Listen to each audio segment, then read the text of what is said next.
जसं की इथं पहा, मेजर ऑफ अँगल AOB हा किती डिग्रीचा आहे? 120 डिग्रीचा आहे. तो 90 पेक्षा मोठा आणि 180 अंश पेक्षा कसा आहे? लहान. म्हणून तो कोणता अँगल आहे? Obtuse angle. सो त्याला जर डिफाइन करायचं असेल आपल्याला तर काय लिहिणार आपण? इफ द अँगल इज कोणापेक्षा ग्रेटर पाहिजे? Greater than 90 degree but less than कोणापेक्षा कमी पाहिजे? 180 degree. Then it is called as the obtuse. So आता आपण नवीन चॅप्टर सुरू करायलो, अँगल्स. ओके, आता कोण काय आहे हे समजून घेण्याच्या अगोदर आपण थोडंसं रिवाइज करू काही गोष्टी. या अगोदर आपण जे बेसिक जॉमेट्रिकल कन्सेप्ट आहे त्यामध्ये काय काय शिकलो होतं? पॉइंट काय असतं, रेस काय असतात, है ना, लाईन काय असते, सेगमेंट काय असते, शिकलो आपण सर्व गोष्टी. आता एक लक्षात ठेवायचं आहे की अँगल जो आहे ना हा 2 रेचा बनतो. कशाचा बनतो? 2 रेस. म्हणजे अँगलला 2 आर्म्स असतात. जसं की पहा, हा झाला एक रे, हा झाला अनदर रे. समजा या रेचं नाव दिलं आपण OA आणि हा आहे रे OB. ओके, तर हा जो इथं एक रे आहे OA, दुसरा आहे OB, किंवा रेला दुसरा शब्द काय वापरून तुम्हाला? आर्म्स. काय म्हणायचं? आर्म्स. की जो अँगल आहे या अँगलचं फीचर आहे की याला किती आर्म्स आहे? 2 आर्म्स आहे. Arm OA, arm OB. हा झाला अँगल. आता प्रश्न असा आहे की या अँगलचं रीडिंग कसं करायचं? बरोबर. आता हा जो अँगल आहे ना याचं जेव्हा आपण रीडिंग करू तर आपल्याकडे 2 ऑप्शन असतील. किती ऑप्शन असतील? 2. एक तर BOA, अँगल BOA असं आपण याचं वाचन करू. ओके, आणि दुसरा जो प्रकार आहे तर AOB. कसं करणार? AOB. अशा 2 पद्धतीनं या अँगलचं आपण काय करू शकतो? रीडिंग करू शकतो. येते लक्षात? सो पहा, अँगलचे जे मधला पॉइंट आहे जो शिरोबिंदू आपण व्होल्टेज घेतला O, तिथून रीडिंग करायची का आपल्याला? नाही. तर BOA किंवा AOB किंवा हा जो अँगल आहे या अँगलला आपण अँगल O सुद्धा म्हणू शकतो. काय म्हणू शकतो? Angle O. लक्षात आलं? सो ओव्हरऑल आपल्याकडे किती फॅसिलिटीज आहेत? 3 फॅसिलिटीज किंवा 3 ऑप्शन आहे. याला आपण अँगल BOA, अँगल AOB किंवा अँगल O यापैकी एक रीडिंग करू शकतो. ठीक आहे. आता अँगलचं रीडिंग समजून घेतल्यानंतर तुमच्या लक्षात आलं असेल की अँगल जे आहे तर याचे काही टाइप्स पण असतात. काय असतात? टाइप्स. तर आता सर्वात अगोदर आपण टाइप्स बद्दल डिस्कस करू. तर पहा, आता टाइप्स ऑफ अँगल्स.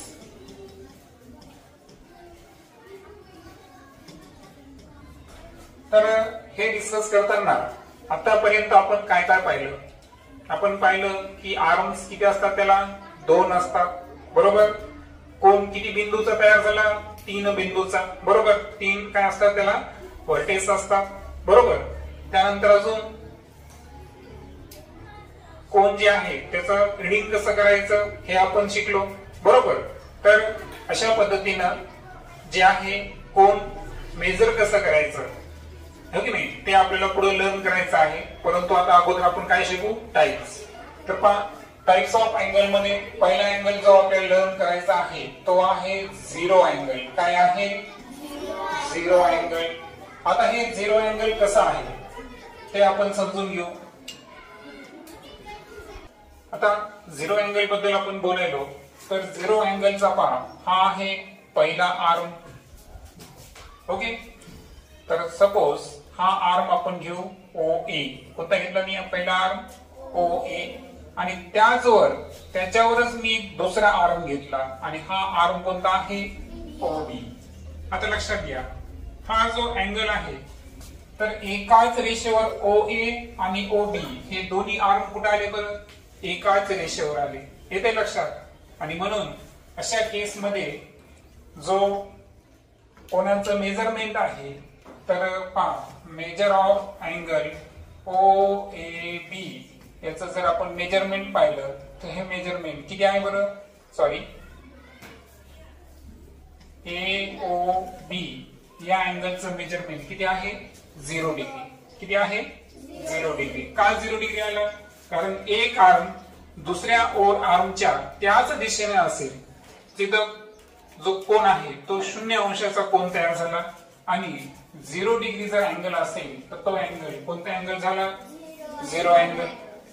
त्यानंतर सेकंड जो टाइप आहे तो आहे आपला अॅक्यूट अँगल. आता ज्या पद्धतीने आपण 0 अँगलला मराठीमध्ये काय म्हणतो, शून्य कोन. काय म्हणतो, कोन. तर त्याच पद्धतीनं हा जो अॅक्यूट अँगल आहे त्याला नाव आहे लघु कोन. काय नाव आहे, आता या लघु कोन किंवा अॅक्यूट अँगलचं वैशिष्ट्य काय आहे त्याचं फीचर आपण समजून घेऊ. सर्वात अगोदर आपण काय करू, एक डायग्राम ड्रॉ करू. सपोज हा आहे रे OA है ना, आणि त्यानंतर अनदर रे घेऊ आपण OB.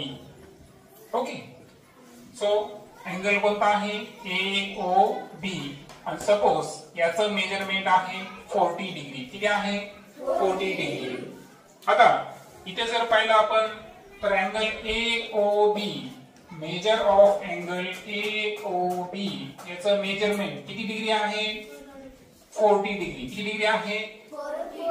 आता जर एखाद्या अँगलचं माप हे 0 अंशापेक्षा जास्त असेल, कशापेक्षा 0 अंशापेक्षा, आणि 90 अंशापेक्षा कमी असेल तर त्या कोणाला आपण काय म्हणायचं, अॅक्यूट अँगल, किंवा इंग्रजीमध्ये त्याला काय म्हणतो आपण, लघु कोन. सो जेव्हा आपण अॅक्यूट अँगलची डेफिनेशन करू तर काय असेल बरं, angle if angle is greater than, कोणापेक्षा जास्त पाहिजे आपल्याला, greater than 0 degree but less than 90 degree, then it is called as the acute angle. Okay, बाकीचं तुम्ही लिहू शकता. सो जेव्हा आपण डेफिनेशन घेतो कशाची, अॅक्यूट अँगल लघु कोनची, तर काय संकल्पना मांडली मी की ज्या कोनाचं माप हे 0 अंशापेक्षा कसं पाहिजे, जास्त, म्हणजे greater than 0 degree but less than 90 degree, पण 90 अंशापेक्षा कसं पाहिजे, कमी असेल. तर निश्चितच हा जो कोन आहे हा कोणता असेल, लघु कोन असेल. त्याला इंग्रजीमध्ये काय म्हणायचं, अॅक्यूट अँगल. आता हे झालं दुसरा टाइप. आता आपण तिसऱ्या टाइप बद्दल बोलू. तिसरा टाइप आहे आपला राईट अँगल. आता राईट अँगल जे आहे त्याला मराठीमध्ये म्हणतो आपण काटकोन. काय म्हणतो, काटकोन. आणि काटकोनाचं वैशिष्ट्य आहे की हा कोन किती अंशाचा असतो, 90 अंशाचा, 90 डिग्रीचा असतो. सपोज इथं आपण घेऊ आर्म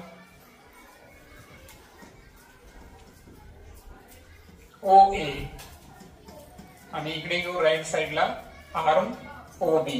आता इथे आणि लक्षात घ्या, हे जे असं दाखवलं मी, हे काय दाखवण्याची पद्धत असते, राईट अँगल, काटकोन दाखवण्याची पद्धत असते.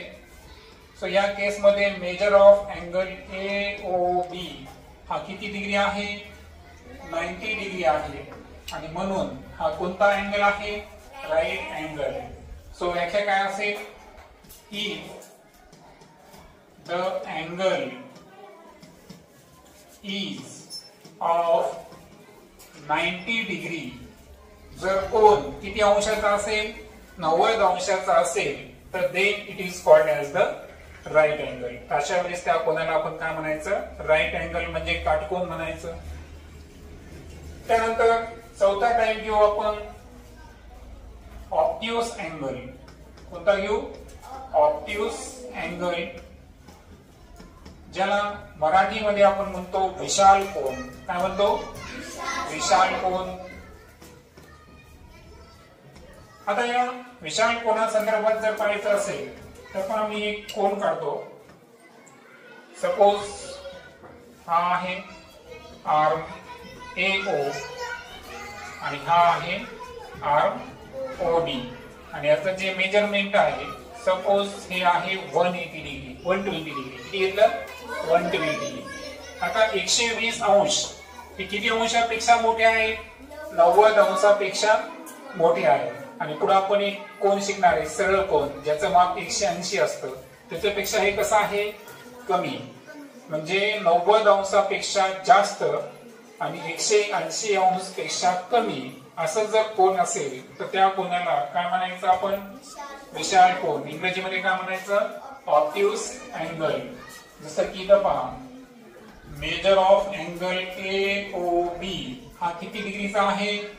120 डिग्रीचा आहे. तो 90 पेक्षा मोठा आणि 180 अंश पेक्षा कसा आहे? लहान. म्हणून तो कोणता अँगल आहे? Obtuse angle. सो त्याला जर डिफाइन करायचं असेल आपल्याला तर काय लिहिणार आपण? इफ द अँगल इज कोणापेक्षा ग्रेटर पाहिजे? Greater than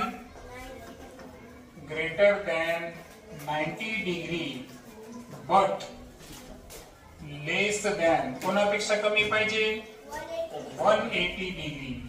then it is called as the obtuse angle.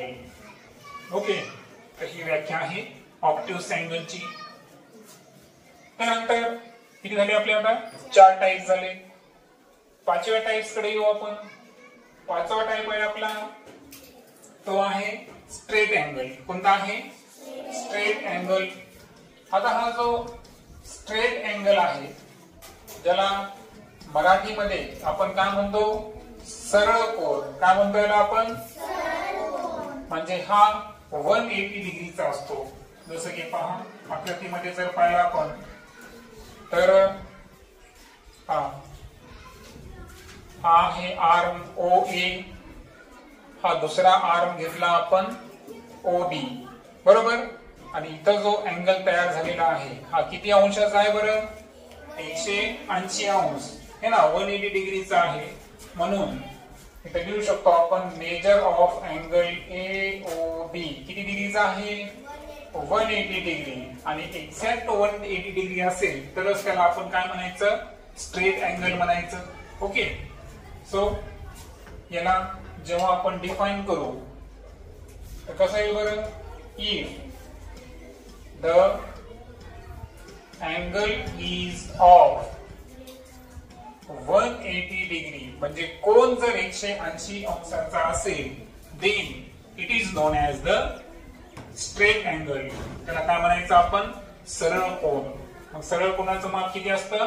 180 अंश असतं. ओके, हे क्लिअर झालं. त्यानंतर पुढचा टाइप घेऊ आपण 6वा. तो आहे रिफ्लेक्स अँगल. कोणता अँगल आहे? अँगल. आता रिफ्लेक्स अँगल कसा आहे पहा. अगोदर मी आकृती काढतो. पहा, हा अँगल आहे. हा आर्म घेतला आपण OA. कोणता घेतला? OA. आणि हा आर्म आहे OB. कोणता घेतला मी? Arm OB. आणि मेजरमेंट मी इथून इथपर्यंत केलं आणि हे मेजरमेंट सपोज हे आहे 220 डिग्री. किती आहे? 220 डिग्री असं आपण सपोज करू. आता हे 220 म्हणजे 180 अंश पेक्षा कसा झाला? जास्त. आणि 360 पेक्षा कमी. तर अशा रिफ्लेक्स अँगलला मराठीमध्ये म्हणायचं पहा प्रविशाल कोन. काय म्हणायचं याला? विशाल कोन. मग आता प्रविशाल कोनाची वैशिष्ट्ये लक्षात आली. हा कोन किती पेक्षा जास्त आहे? 180 अंश पेक्षा जास्त, मात्र 360 अंशापेक्षा कमी. सो we can write काय लिहिणार आपण मेजर ऑफ अँगल AOB किती आहे आपल्याकडे 220 डिग्री आणि रूल काय सांगतो इफ अँगल इज कोणापेक्षा ग्रेटर पाहिजे 180 ग्रेटर दॅन 180 डिग्री बट लेस कोणापेक्षा पाहिजे लेस than 360 degree, then it is known as the reflex angle किंवा त्याला आपण प्रविशाल कोन म्हणू. मग तुमच्या लक्षात आलं असेल प्रविशाल कोनाचं माप 180 अंश पेक्षा जास्त 360 अंशापेक्षा कमी. आणि पहिला शेवटचा टाइम तो आहे कंप्लीट अँगल किंवा त्याला आपण फुल अँगल म्हणायचं. काय म्हणायचं फुल अँगल. सो सातवा टाइप आहे आपला फुल अँगल किंवा कंप्लीट अँगल ज्याला मराठीमध्ये आपण काय म्हणतो पूर्ण कोन. आणि हे पूर्ण कोनाचं वैशिष्ट्य असतं की याचं माप किती असतं 360. जसं की पहा हा पहिला आर्म घेतला आपण OA. कोणता घेतला OA. आणि या दुसरा आर्म जो आहे ना तर दुसऱ्या आर्मनं काय केलं की पूर्ण एक फेरा पूर्ण केला आणि त्यानंतर वाटल्यास मी येलो कलर दाखवतो त्याला. लक्षात आलं का पूर्ण राऊंड कंप्लीट केला आणि त्यानंतर याच्यावर आला OB. आलं लक्षात. हा म्हणजे ज्या दिशेला OA आहे त्याच दिशेला तो आला पण त्यानं काय केलं एक कंप्लीट टर्न. तुम्हाला माहिती आहे वर्तुळाचं माप किती असतं 360 अंश. एक वर्तुळाच्या फेरीसारखे कंप्लीट टर्न त्यानं कंप्लीट केला म्हणून हा जो अँगल आहे त्याचं मेजरमेंट किती आहे 360 डिग्री. किती आहे 360 degree. So measure of angle AOB किती आला इथे 360 डिग्री आणि 360 अंशाच्या मापाला आपण काय म्हणायचं कंप्लीट अँगल किंवा फुल अँगल. सो काय लिहिणार व्याख्या आपण if angle is of 360 degree then it is known as the full angle or complete angle. आता मी तुम्हाला पूर्ण व्याख्या देत नाही कशासाठी कारण तुम्ही उरलेलं स्टेटमेंट तुमच्या बुक मधून पण लिहू शकता परंतु तुमच्या लक्षात आले आपण. सो ओव्हरऑल किती अँगलचे टाइप्स पाहिले आपण 7 टाइप्स पाहिले. पुन्हा एकदा आपण रिवाइज करू. Okay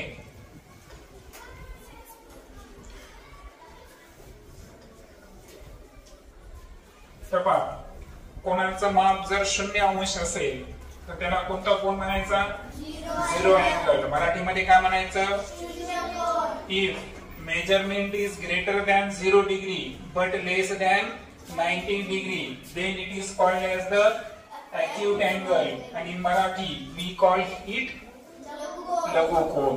Okay. Next, if angle is of 90 degree then the angle is known as the right angle and in Marathi we call him काटकोन. When angle is greater than 90 degree but less than 180 degree it is known as the obtuse angle. Okay पुन्हा एकदा घेऊ आपण मराठी सोडून घेऊ सगळ्यात चांगलं.